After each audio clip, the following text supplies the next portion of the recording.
Position అప్పటికి 3 సార్లు సీఎంగా పనిచేసిన వ్యక్తి చంద్రబాబు నాయుడు. ఆయన సతీమణి మాజీ ముఖ్యమంత్రి, సినీ నటుడు, ఆయన ఎన్టీఆర్ గారి కుమార్తె. ఆమెకు ఒక పెద్ద లెగసీ ఉంది, ఫ్యామిలీ బ్యాక్గ్రౌండ్ ఉంది. అలాంటి మహిళని ఎంత దారుణంగా కించపరుస్తూ అసెంబ్లీలో కామెంట్ చేశారు, బయట ప్రెస్ మీట్లు పెట్టి కామెంట్ చేశారు. దీన్ని ఖండించకపోగా ప్రోత్సహించడం కూడా మీ పార్టీకి డ్యామేజ్ అవ్వాలి. డెఫినెట్గా ఒక లెగసీ ఉన్న కుటుంబం ఏ మహిళను కూడా ఆ విధంగా మాట్లాడడం తప్పే, మాట్లాడి ఉంటే. కానీ నేను ఆ రోజు అసెంబ్లీలో నేనైతే లేను, కానీ అసెంబ్లీలో మాట్లాడినారు అనే దానిలకు, లేకుంటే చంద్రబాబు బయటకు వెళ్ళిన సందర్భంలో అయితే దాని గురించి వెళ్ళలేదు. తర్వాత అతను ప్రెస్ మీట్ పెట్టినప్పుడు దాన్ని చూపించడం జరిగింది, ఈ విధంగా చేసినాడని బాధపడుతూ వీడియోస్ రావడం జరిగింది తప్ప, అంతకుముందు అసెంబ్లీలో ఉన్నంత టైంలో మాత్రం ఆ విధంగా అయితే బయటికి పోలేదు.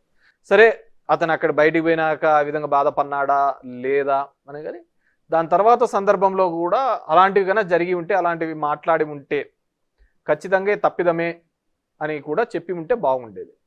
అది జరగలేదు. సో దాన్ని ఏ విధంగా చూపించారంటే, ఓవరాల్గా కూడా వీళ్ళంతా ఒక రాక్షసులుగా అతన్ని హరాస్ చేస్తున్నారు, ముసలోని పట్టుకొని ఏందయ్యా ఇంతగా ఇబ్బంది పెడుతున్నారు అనే ఫీలింగ్ చంద్రబాబు నాయుడు బాగా ఎస్టాబ్లిష్ చేయగలిగాడు.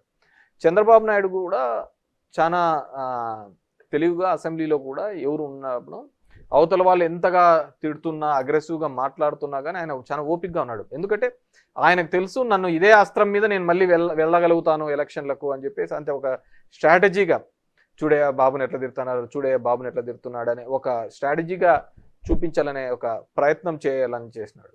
తెలుగు రాష్ట్రాల్లో ఒక బ్యాడ్ కల్చర్ వచ్చింది. మహిళ లేదు, ఎవరు లేదు, ఎవరికి పడితే వాళ్ళు ఇష్టానుసారం మాట్లాడడము, ఇష్టానుసారం మీమ్స్ చేయడము, పోస్ట్స్ పెట్టడము. అది ఎలా తయారైందంటే, సరే అవతలోడు చేస్తున్నాడు మనం చేస్తున్నాము అంటే అవతలోనికి పనికి మాలినోడని మనం పనికి మాలినోళ్ళం కాలేం కదా. సో అది దానికి ఎక్కడో చోట కట్ కావాలి, సిద్ధాంతపరంగా ఒక తీసుకోవాలా. ఇప్పుడు ఎట్లా తయారైందంటే, సోషల్ మీడియా వచ్చిన తర్వాత ఎవరు మటుకు వాళ్ళు ఇష్టానుసారం పెట్టడము, దానికి ప్రమోట్ చేయడము, వివిధ గ్రూప్స్లలో వేయడము, క్యారెక్టర్ అసాసియేషన్.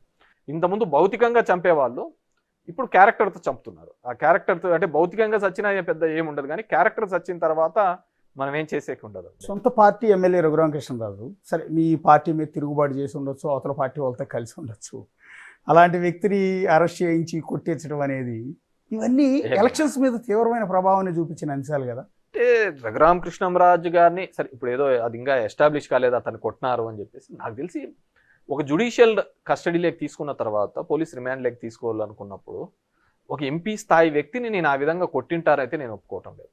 ఇప్పుడున్న స్థానంలో ఎవరైనా కానీ ఆ విధంగా చేసి ఉంటే, మామూలు సామాన్యమైన మీద కట్టినా కానీ ప్రైవేట్ కేసులో లాడ్జ్ చేస్తున్నారు. సో కానీ మేబీ దాన్ని ఎక్కువగా అతను ఎస్టాబ్లిష్ చేయగలిగినాడేమో నేను అనుకుంటున్నాను. కానీ ఒక ఎంపీగా ఉండి అతన్ని తీసుకొని వచ్చి ఆ విధమైన చిత్రహింసలు పెట్టింటారు అని అయితే నేను నమ్మటం లేదు. So let it be.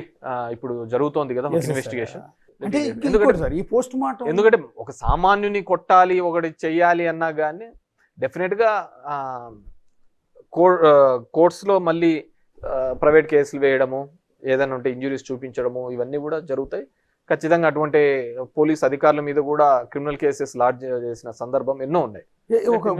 Sir, అధికారంలో ఉన్నప్పుడు పార్టీ తరఫున ఎమ్మెల్యేలు, పార్టీ తరఫున ఉన్న నేతలు మాట్లాడే భాష అనేది చాలా కీలకం. అది టీడీపీ వాళ్ళైనా మీ పార్టీ వాళ్ళైనా.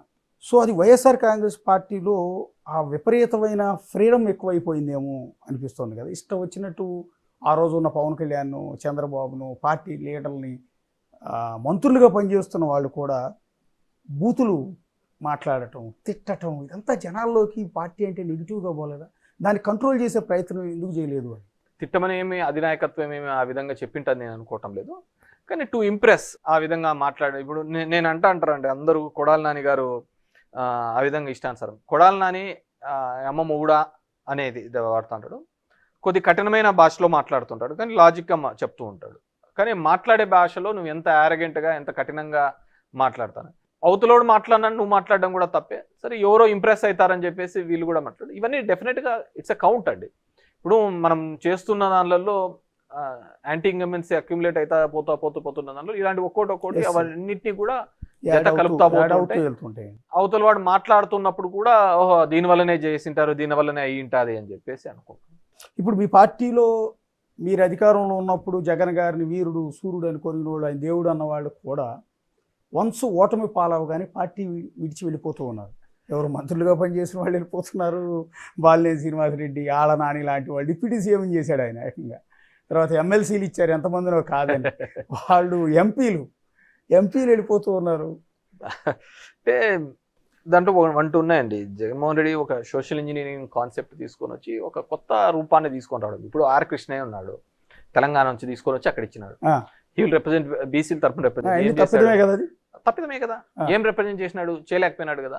సో అట్లా వెళ్ళిన వాళ్ళకు దాంట్లో ఒకరిని అనేక లేదు, పెట్టేకి లేదు. సో నేనేమంటానంటే సిచ్యువేషన్ ఎప్పుడైతే నువ్వు టఫ్గా ఉంటుందో అప్పుడు ఎవడైతే నిలబడతాడో వాడు నాయకుడిగా ఎదుగుతాడు. ఆ సందర్భంలో నువ్వు తట్టుకోలేక చిన్నవి నా ఇంటి మీదకి వచ్చినారు, నా ఆస్తులు కొట్టేస్తున్నా, నా భూములు తీసుకుంటున్నా, నా డబ్బులు పెడుతున్నా, నా మీద కేసులు పెడుతున్నారు అని పార్టీ మారుతా అంటే ఇంకా నువ్వు నీలో వ్యక్తిత్వం ఏముంటుంది? టఫర్ టైమ్స్లో when you stand for the party or when you stand for the leader, అప్పుడు నువ్వు ఒక నాయకుడిగా ఎదుగుతావు. అంటే ఈ సందర్భం కాదు, వ్యాపారంలో కావచ్చు, ఏదైనా కాదు. సింపుల్ థింగ్ చెప్తాను. జగన్మోహన్ రెడ్డి గారు నాకు ఎందుకు అంత ఇష్టము, వైఎస్ఆర్ కాంగ్రెస్ పార్టీతో, నాకు వాళ్ళ కుటుంబంతో, మాకు థర్డ్ జనరేషన్ రాజారెడ్డి గారిని చూశాను, రాజశేఖర రెడ్డి గారిని చూశాను, జగన్మోహన్ రెడ్డి గారిని చూశాను. ఎందుకు అంటే ఎంతోమంది ముఖ్యమంత్రుల కొడుకులు వచ్చినా కానీ జగన్మోహన్ రెడ్డి అనే వ్యక్తి అక్రాస్ ద ఆల్ ఆర్డ్స్ నిలబడి, చంద్రబాబు నాయుడు లాంటి వ్యక్తికి అతని కుతంత్రాలకు నిలబడి, జైలుకు పోయి వచ్చినా కానీ, ఫైనాన్షియల్గా ఇబ్బంది పడినా కానీ నిలబడినాడు, గెటాన్ అయినాడు, ఒకసారి ముఖ్యమంత్రి అయినాడు, ఎవడు కాలేదు.